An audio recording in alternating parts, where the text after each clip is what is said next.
She called herself a survivor. To you, that is what she was. To her, it didn't matter that it came back. This time, it would take her life. Guerrilla warfare occupied every territory of her body, her soul being forced from a home in you for only 3 decades. Slowly covering itself within white covers, within white walls, as if preparing for the only color flag she could raise, she called herself a survivor. Knowing something was growing inside of her she could not control, that once was hers but has long ago become something she no longer recognizes, that is playing Mother Nature and Father Time, taking away from her the universe she once envisioned cradled comfortably in her palms, space now extinct, using only the gravitating grave to ground her. She called herself a survivor. That is not what she was. It is what she is. She stares you down with empty eyes, tired but resolute. Dares you to defy her reality. Delirium from brain cancer metastasis is written in her charts. She is having delusions. But you replay her words. See her eyes, the resilience in them as you close your own. Realize you didn't just walk into a hospital room. You walked into a waging war you can't see. Confined within a woman who's trying to hold everything together. Confined within a woman who still wraps herself in pink ribbon. If you were to ask me if I remembered my first patient, I would say yes. But it wouldn't be what you expected. We met my first week of medical school in a cold room, me with life in my breath, him in a cold silver box with a selfless gift. My classmates and I placed our hands on the scalpel, stood silently with the weight of the moment, and made a careful, precise incision. In order to learn every tissue in the human body, we had to step into a sacred temple. I remember my first patient because he was my first death. How powerful a lesson that my medical journey was designed to begin with the end. For the next several months, my classmates and I meticulously dissected every artery, nerve, vein, muscle. We did this to learn what was normal and abnormal. An enlarged heart beating with the help of a pacemaker. A rock-hard liver. Cysts accumulating in kidneys. Plaques accumulating in arteries, waiting to wreak havoc. A missing eye, replaced with an artist-rendered glass replica. I saw in vivid detail what the windows to his soul must have looked like when he was alive. Our donor died from blunt head trauma. It was a complete accident. A blow that rattled his brain and his skull, tore some venous sinuses, slowly bleeding out into a crescent-shaped subdural hemorrhage. Despite everything that we had seen, the enlarged heart, the pacemaker, the liver, the kidneys, the stiffening arteries, death found him within hours. The inevitability of death, despite knowledge, despite science, despite intervention, has never left me. From this experience, I started confronting death in medical terms. I became fascinated with its history because in the society we live in today, we not actively fear death, but especially in the medical field, we view it as a failure. We have created this culture that says, do everything. Death is the eternal enemy, and the capacity of the human mind is our savior. So I did some research. What happened throughout the course of our history, and how did we use it to define death? Originally, it was defined as a heart that has run out of beats or breaths that have become air.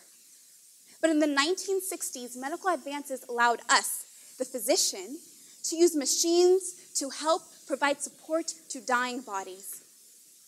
This was the birth of intensive and critical care. We can now give hearts a break by using devices to pump blood through their bodies just as our biological pump does, and allow diseased lungs to heal while oxygenating the rest of the body. At its most hopeful, this was immortality. At its worst, made us question whether this is what we truly wanted for our loved ones.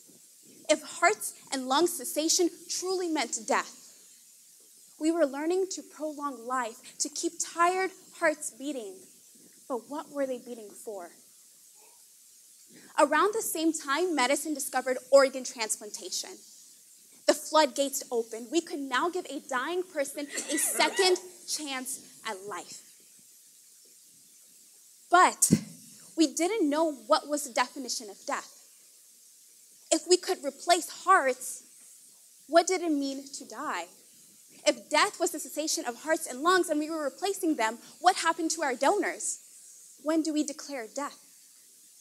The heart, once seen in antiquity as the center of the human being and the source of our humors and vitality, now became an elegant machine at best.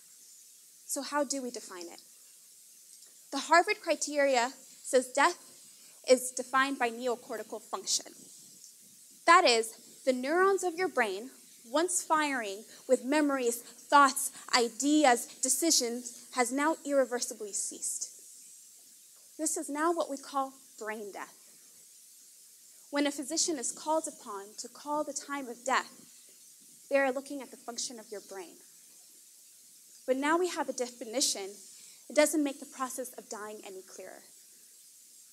In 1971, President Richard Nixon declared war on cancer. He said, the time has come in American history where we took the same concentrated effort that split the atom and took man to the moon and take it and concentrate on conquering this dread disease.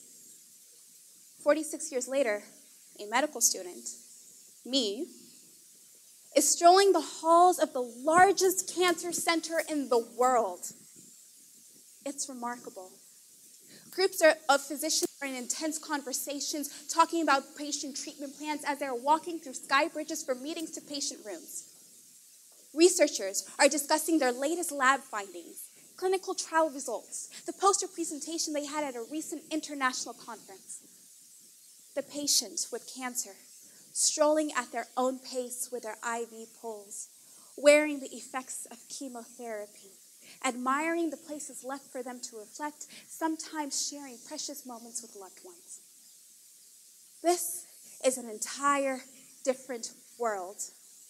The atmosphere is electric, filled with hope and signs of progress. It is hard to be there without feeling like you are part of something bigger than yourself, like you are soldiers fighting this war, like you are making cancer history. But I remember visiting a patient, holding her hand, listening as she told me her story. Her cancer had relapsed. She showed me videos of her daughter's wedding sent to her when she was recovering from her first surgery. Videos of her grandchildren graduating sent to her when she was doing chemotherapy. She asked me why the higher power she believed in could bestow on her such misery, started questioning what she ever did to deserve this. She said perhaps she was too happy, too blessed, and this was her punishment. When I tried to offer her words of comfort, she burst into tears. She was tired of being told she was strong. She was tired of having to be strong. It was enough for her to have gone through this once before it to have come again completely shattered her. She wanted what she needed, someone to acknowledge her feelings, to not make her feel otherwise. So I went home that day and I started thinking about terminal illnesses, the words we use to help those who are teased by the Grim Reaper on a daily basis. How do you comfort a person as they lay dying? You let them vocalize their hopes, their fears, their grief, their anger, their frustration, their denial, their acceptance. You sit in silence, listening. Let their thoughts take a place that is encaged in their heads, replaying over and over. You let them hang their burdens up to dry so they feel comfortable wearing them, so they can hear their tongue taste for the first time what they were maybe too frightened, too ashamed, too naive to admit, and you don't pretend to know what it feels like to walk in their shoes because you don't. And there is no one way a person can or should react to something as existential as their mortality, so you sit in silence and listen. Let them speak. Do not feel shame. Do not feel saddened. Because there is power in letting their soul occupy a space their body no longer recognizes and sitting there silently, listening to witness. Reflecting on the moments I spent in her room, I realized that she was struggling to consolidate how she viewed death with how those around her viewed death. She saw death as a reason to cherish space and time, to acknowledge her existence, to identify why it is she lives. We were so occupied with her conquest of taking over mortality that we couldn't ease her suffering. We constantly tell people as they lay dying to keep fighting without understanding what it is they are fighting. In between the lines of this guerrilla rhetoric we use, they become lost in translation. I realize that death isn't failure. Our failure lies in not easing their suffering when they have already accepted death and we keep telling them, please don't give up. I took care of a patient in a coma. I came to her bedside every morning, said hello, introduced myself, though I knew she couldn't respond. I listened to her heart and her lungs as she was hooked up to IVs that kept her sedated and paralyzed, machines that kept blood flowing through her body because her organs couldn't. When I was done, I would readjust the stuffed animal her family brought her, tuck in her sheets, make her comfortable because what if? I came every day to her bedside hoping for something better, that day would be the day we would give her family good news. I was clinging to hope, even though our charts said that she was the same, that perhaps she was getting better. I had a gut feeling she was at the brink of recovery. And she was steadily, increasingly becoming more independent. Steady, steady, steady. Crash. That day was the toughest presentation I had ever given. It had taken her back months. And when it hit me, it didn't just sink in, it anchored. We told her family to give her time. We were trying to cling to hope even though we weren't sure if there was any left. On my last day on the service, we took the IVs and the machines off. Her body started recovering, told us it was ready, became autonomous. It was a medical miracle. On my final note, a note I knew her family would read, I wrote, "The patient is conquering." I never had a chance to hear her say hello back to me, but I know she's waking up every morning saying hello to those who love her. She knows nothing of the student who came to her bedside, introducing herself, listening to her heart and lungs, waiting for air to enter this stiff so she could breathe, waiting for the lub-dubs of life, praying. This is medicine, what Osler calls a science of uncertainty and an art of probability. We are constantly balancing between illnesses that we know we can heal and when we should let go. As a medical student, I'm given the opportunity to ask questions not many are allowed to ask, to tell stories not many are privileged to hear, in order to cure diseases with knowledge I've dedicated the rest of my life to acquiring. As I progress through this journey, I am seeing life and death and everything in between. These are the dialogues that need to be opened. Sometimes I think of the moment that I have to stand before a family and say that their loved one is brain dead, and a lump forms in my throat. Even if through a machine their heart is still beating, even if they are still breathing, even if there's a twitch here or there that shows some sign of life, but science says that it is improbable, it's meaningless. And I have to suggest that it's time to let go. And I have to be confident in suggestion. I have to be confident in how I defined death and meaning. But there is progress being made. We are pushing for more end-of-life discussions.